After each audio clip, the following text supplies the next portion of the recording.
Welcome to Joe's Astrology, and this is the birth chart for Bill Belichick. And before I get started, if you'd like me to take a look at your chart and look at your life path, that's what I do, specifically evolutionary astrology or anything else, really, we can do that. I'm only charging $50 right now for the next few months, so let me know. We can definitely get that set up for you in a call or a video call. So, Bill Belichick, we do have his birth time. He's a Virgo Rising, a Moon in Capricorn, and a Sun in Aries.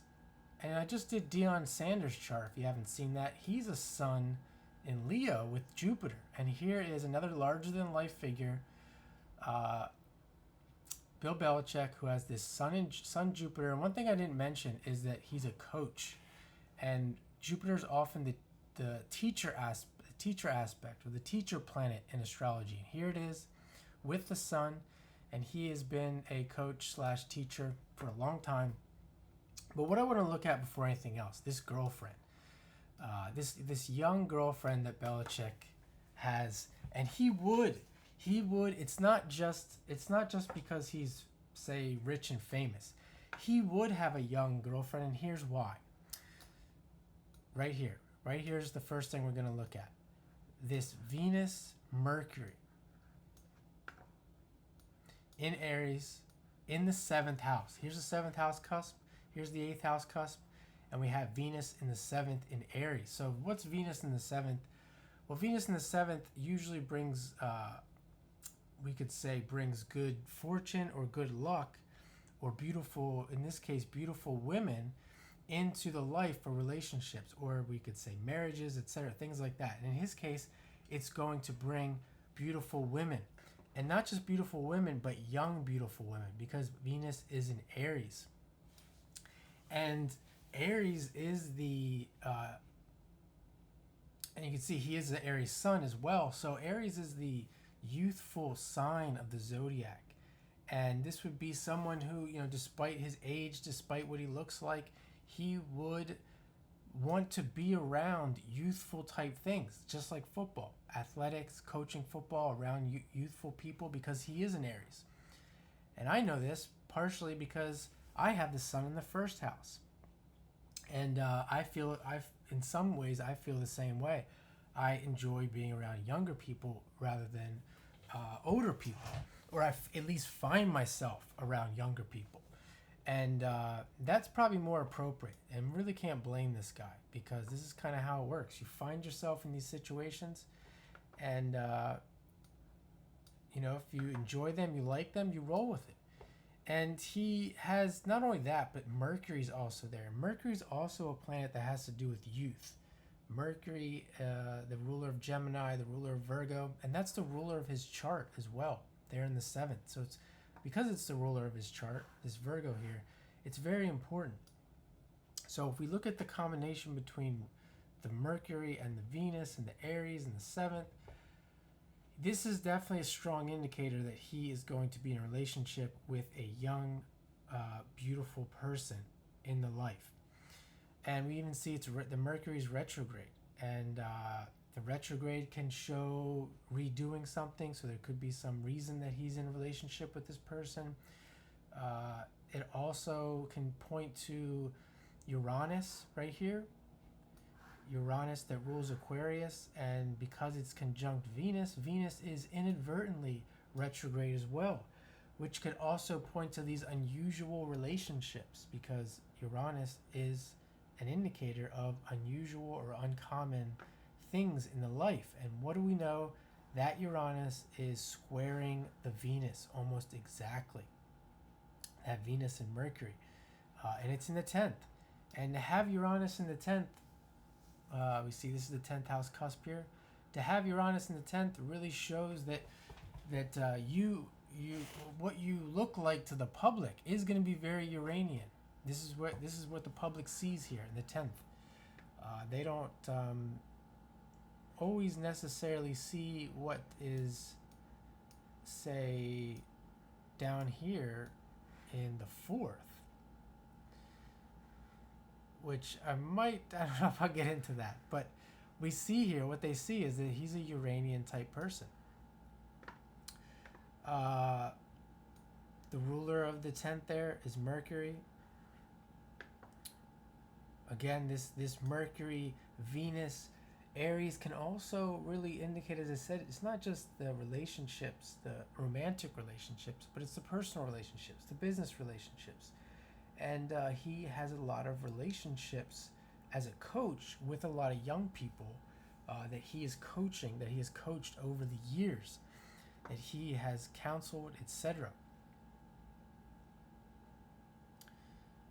And that might be what you don't see. The ruler of the 4th here, Jupiter in the 8th, the coaching, the counseling. Let's see here. What else does he have? He also has, if we look at some of these other odd relationship markers, he has Saturn in Libra, and it's retrograde, and it's with Neptune. Neptune is very hard to understand, and the Neptune Saturn is in the sign that's ruled by Venus, coming back to this this 7th house. It's also in an exact opposition there at 10 degrees to that Venus, and then of course it's also making a square to the Uranus that I mentioned in the 10th. So let's take a look at the moon, and the moon is in aspect to the exact square to that Neptune. It's in almost an opposition to that Uranus. So the moon is going to be something that you don't see from him. This is a guy who moon in Capricorn in the 5th, specifically the Capricorn, and then that Uranus in Cancer, that Cancer Capricorn angle. He's a nurturer. He's a father figure. See that? That's what he does as a coach. And so of course he's going to gravitate to women as well, that he can be a nurturer, that he can be a father figure too. And that to make that more, whatever you think about that, to make it more appropriate according to astrology, the moon's in the 5th. So we're talking about the 5th, we're talking about romantic partners, we're talking about sex. This really shows that that would be a type of relationship that would show in his life. And you might even look at, with the coaching aspect, how does that play out with the 5th house and the players and the coaches? Well, the 5th house also has to do with games. It also has to do with speculative endeavors, and being a football coach or being a coach, professional coach, is definitely one of those things. You got to win. You got to win to keep doing those things. It's has to do with games. So we look at this idea of Capricorn, father figure, nurturing, coaching players in a game. And there's so much here with Bill Belichick. I'm just kind of running through very quickly. And as I said, if you want me to look at your chart, we can do that. It's a really good value right now at that price. And then we can see, this is it's a sports guy, Aries Sun, all those Aries planets really. And he also has Mars in Scorpio, retrograde, redoing this, coming into life, redoing this sports thing. But let's go through the evolutionary astrology. We see how I would do this. We see he's a Pluto in the 12th. We'll start with Pluto. Pluto in the 12th. So he's really coming from this place of also a South Node. South Node isn't pictured here. It's the opposite of this symbol here in Leo. So he has the South Node and Pluto both in the 12th, this is going to be where he's coming from. A place of dreams, a place of imagination. Again, this idea of like living a dream world, larger than life, imaginative world. That's where he's coming from. And we see that the Pluto is retrograde. And then where he's headed is the North Node in Aquarius. He's known as a genius. So we can see also the Leo, that he's coming from being comfortable with being a performer, being on stage. And the North Node in the house of work, the 6th house. He's been known as a genius. The North Node, genius. The ruler of that North Node is Uranus in the 10th. In the 6th, the work. He's known as a genius worker. In the football, industry, in the sports industry. One thing I want to mention is that this angle here, this Aquarius Leo, also has to do with these unusual relationships as well. You know, the North Node, where he's headed, where's he headed with relationships? Well, of course he's gonna really show a relationship that's unusual with that North Node in Aquarius. And there's a lot of people that don't embrace this. They repress it. And this is a guy, obviously, for some reason, he's not. He's leaning into it. So there's that. So there's your angle, your essential angle, your 12th and your 6th. And the 12th and the 6th, when you have symbols like this, oftentimes you do see someone who's very one-track mind, working on something diligently, like a football coach or like a long-term mission, like something like that, because the 6th house really is a house of hard workers. And Aquarius is also a sign that has to do with, it's a fixed sign, it has to do with setting down your intentions and really getting to work. So there's that. And we can fill out the rest of the life and see that the sun is in the 8th, the moon is in the 5th, and the sun being in the 8th, well, again, this idea of sports, the Scorpio house, the other people's money, you know, getting involved in business and big money and things like that. And then the moon in the 5th, the games, the coaching, the nurturing, the father figure. This all has to do with this 12th and this 6th. What is he working on? What are you seeing in his life that is like, what does the work look like? What does the dream look like? Why is there this dream? It comes back to the sun, Jupiter, Mercury, and Venus in the 7th and the 8th.